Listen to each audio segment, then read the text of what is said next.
Two shows enter, one show leaves. It's Ren and Stimpy versus Rocko's Modern Life. No fair, those are two of my favorite 90s Nicktoons. Speak for yourself, Ren and Stimpy is garbage. Is this... could it be? Are you finally hating on a show that Whitney loves? God damn it, Scott, look what you've made me become! In this corner, proudly picking her nose or scratching her butt, Whitney Van Lanningham. I'm not actually Ren and Stimpy, I only pick my nose sometimes. And in this corner, living her truth as a wallaby worshiper, Chris Carr. Hit like, punch subscribe, it's time for Versus. Theme song. You're gonna try to compete with the B-52s? Kate Pearson and Fred Schneider from the B-52s sang the theme song for the show from the second season on. Now, fun fact, they were actually the second choice, as the creator wanted Danny Elfman to craft the theme, but he was booked. Danny's a hot commodity. Elfman singing the opening is literally the only way you could have topped this number. And sure, it's the Rock Lobster of theme songs with one line, but at least it has lyrics. The beat is catchy and the opening animation sequence is awesome, and lets you know exactly what sort of wacky wallaby shenanigans you're in store for with the show. Keep your teen beach party guitar chords to yourself. Fine, you got me with that whole your song has actual lyrics thing, but who needs lyrics when you got a groove and beat? The Ren and Stimpy theme song is wacky, upbeat, and matches perfectly with Ren and Stimpy's gross out shenanigans. The best part is, the background video is actually footage from the banned uncut pilot that Nickelodeon thought was way too violent. The music itself is the song that plays during the dog pound party right before their new friend Phil gets put to sleep. How is this allowed on Nickelodeon? It was so dark! Plot. Rocko's Modern Life was a Nickelodeon animated series that centered on the surreal life of a wallaby named Rocko and his buds, living life with his dog Spunky in O-Town. I really hope that boy band from MTV is making the band name themselves after Rocko's adopted hometown. That would make them 1,000% better. I know the bar is low, but I mean, it would. Rocko has moved from Australia to the United States, but life in the good old US of A isn't exactly what Rocko was expecting, since now he has annoying neighbors and mountains of laundry that need washing, and no mom-wallaby in sight to do it for him. A mom-wallaby is a mom-wallaby. Throughout its run, the show was controversial for its adult humor, sexual innuendo, and social commentary. Basically, it's a story like any indie millennial coming-of-age movie or TV show. All the swings and roundabouts that come your way while learning to stand on your own 2 feet as an adult. Like working a questionable job with sexual implications to pay the bills. I wouldn't know a thing about that. Why? It's timeless and relatable, which is exactly why my show is getting an hour-long special this year.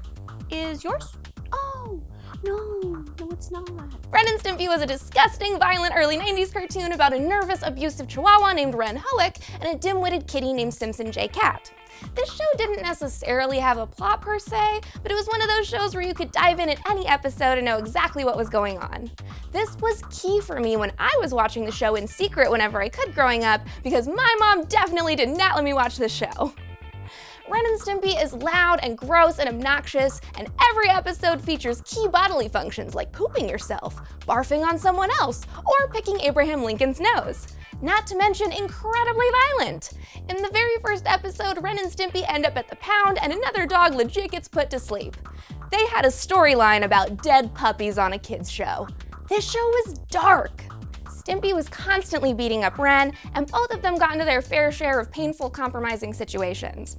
Every episode was a different adventure. Ren and Stimpy were spacemen, cowboys, construction workers, shower assistants in a women's locker room, and everything in between. I love that the characters got to bounce around in a bunch of different scenarios. And look, I don't expect any mommy bloggers out there to watch this video and agree with me, but come on, who among us didn't love a good booger joke when we were kids? Who among us didn't get off on like a little violence? Looney Tunes did it way before Ren and Stimpy was even a twinkle in John Kirk-Zaluski's snot yet.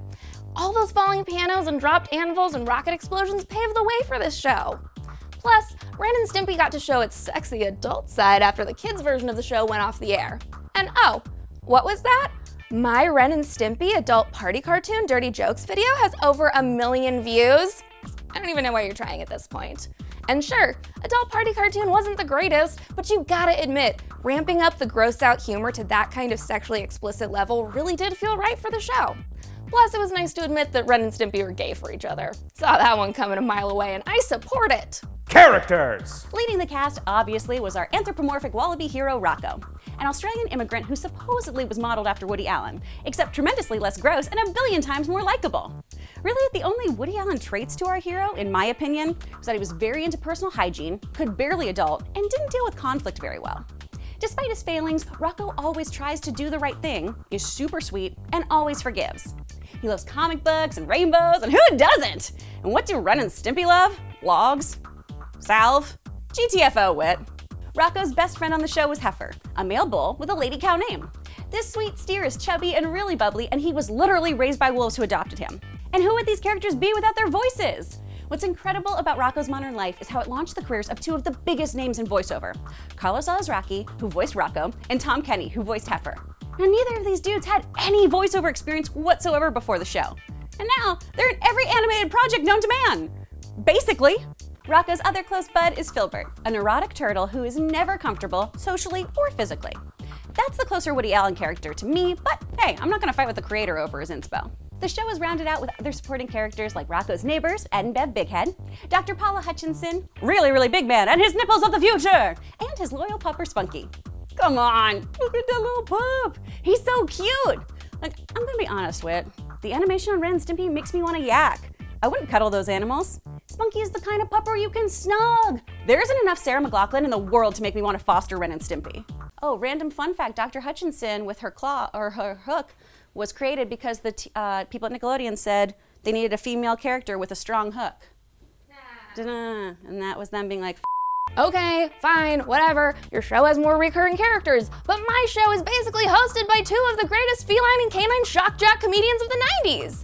Who else has a show hosted by two super funny people? Oh yeah, that's right, we do!